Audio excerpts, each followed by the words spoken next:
Hi hello welcome back to my channel. എല്ലാവർക്കും സുഖമാണെന്ന് വിചാരിക്കുന്നു.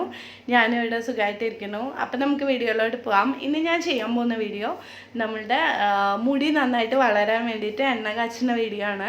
അപ്പം എല്ലാവർക്കും ഇതൊരു പ്രയോജനമുള്ള വീഡിയോ ആയിരിക്കും എന്ന് ഞാൻ വിചാരിക്കുകയാണ്. എല്ലാവരും കാണുക, ഫീഡ്ബാക്കൊക്കെ തരിക, മെയിലായിട്ടോ മെസ്സേജായിട്ടോ എങ്ങനെയാണെന്ന് വെച്ചാൽ തരിക. അപ്പം നമുക്ക് വീഡിയോയിലോട്ട് പോകാം. വീഡിയോയിലോട്ട് പോകുന്നതിന് മുമ്പായി നിങ്ങളെന്നെ ആദ്യമായിട്ടാണ് കാണുന്നതെങ്കിൽ എൻ്റെ പേര് സത്യ, ഞാനൊരു ബ്യൂട്ടി വ്ളോഗറാണ്. കൂടെ കുറച്ച് ഫാഷൻ വീഡിയോസ് വ്ളോഗൊക്കെ ചെയ്യാറുണ്ട്. അപ്പോൾ ഇങ്ങനത്തെ വീഡിയോ ഒക്കെ നിങ്ങൾക്ക് ഇഷ്ടമാണ്, കാണാൻ താല്പര്യമുണ്ട് എന്നുണ്ടെങ്കിൽ എൻ്റെ ചാനൽ സബ്സ്ക്രൈബ് ചെയ്യുക. സബ്സ്ക്രൈബ് ബട്ടൻ്റെ അടുത്ത് തന്നെ ഒരു കുഞ്ഞു ബെല്ലൈക്കൻ ഉണ്ടാവും, അതുകൂടെ ക്ലിക്ക് ചെയ്യുക. അപ്പോൾ ഞാൻ എപ്പോൾ വീഡിയോ അപ്ലോഡ് ചെയ്യുമ്പോൾ നിങ്ങൾക്ക് ആദ്യം തന്നെ നോട്ടിഫിക്കേഷൻ വരും, കാണാനും പറ്റും. അപ്പോൾ നമുക്ക് വീഡിയോയിലോട്ട് പോകാം. Let's get started. ആദ്യം നമ്മളുടെ അലോവേറ രണ്ട് സൈഡും കട്ട് ചെയ്തതിന് ശേഷം ഒന്ന് കഴുകി നന്നായിട്ട് വൃത്തിയാക്കിയിട്ട് ചെറിയ കഷ്ണങ്ങളാക്കിയിട്ട് ഇതുമാതിരി കട്ട് ചെയ്തെടുക്കുക. അലോവേറ എന്ന് പറയുന്നത് നമ്മളുടെ മുടിക്ക് വളരെ നല്ലതാണ്. മുടി വളരാനും മുടി കൊഴിച്ചിൽ മാറാനും ഒക്കെ അലോവേറ എന്ന് പറയുന്നത് ദി ബെസ്റ്റാണ്. അതിന് ശേഷം കുറച്ച് ഉലുവ എടുക്കുക. അതായത് ഈ ഉലുവ എന്ന് പറയുന്നത് രാത്രിയും വെള്ളത്തിലിട്ടതിന് ശേഷം കാലത്താണ് എടുക്കേണ്ടത്. അത്രയും നേരം അത് വെള്ളത്തിൽ കിടന്ന് കുതിരണം. അതിന് ശേഷം കുറച്ച് ആര്യവേപ്പ് എടുക്കുക. നമ്മളെ നാട്ടിലേക്ക് അയക്കുന്ന വേപ്പം എന്നൊക്കെ പറയില്ലേ, ആര്യവേപ്പിൻ്റെ ഇല എടുക്കുക. അതിന് ശേഷം കുറച്ച് കറിവേപ്പില,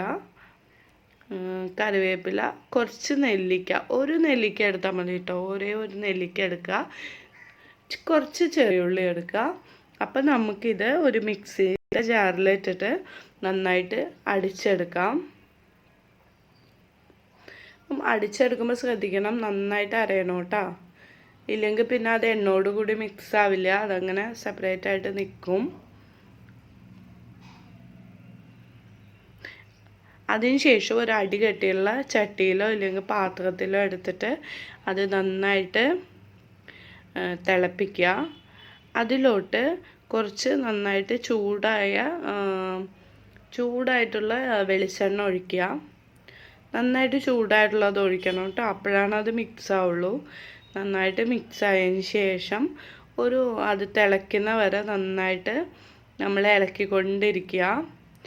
എന്നിട്ട് അത് ഒരു തുണിയിലോ അരിപ്പയിലോ വെച്ച് അരിച്ചിട്ട് ഒരു ബോട്ടിലാക്കി വെക്കുക. ഇത് ആഴ്ചയിൽ 2 തവണ യൂസ് ചെയ്യണം. എല്ലാവർക്കും വീഡിയോ ഇഷ്ടമായെന്ന് വിചാരിക്കുന്നു. എല്ലാവരും വീഡിയോ കാണുക, ട്രൈ ചെയ്യുക, ഫീഡ്ബാക്കൊക്കെ തരിക, മെയിലായിട്ടോ മെസ്സേജായിട്ടോ കമൻറ്റായിട്ടോ എങ്ങനെയാണെന്ന് വെച്ചാൽ തരിക. എല്ലാവരും ട്രൈ ചെയ്ത് നോക്കുക. നാച്ചുറൽ ഇൻഗ്രീഡിയൻസ് ആയതുകൊണ്ട് തന്നെ ഇതിന് യാതൊരു സൈഡ് എഫക്റ്റും ഉണ്ടാവില്ല. അപ്പോൾ എല്ലാവരും ട്രൈ ചെയ്യുക. അപ്പം അടുത്തൊരു skin care beauty tip video ആയിട്ട് വരുന്നവരേക്കും ടാറ്റാ.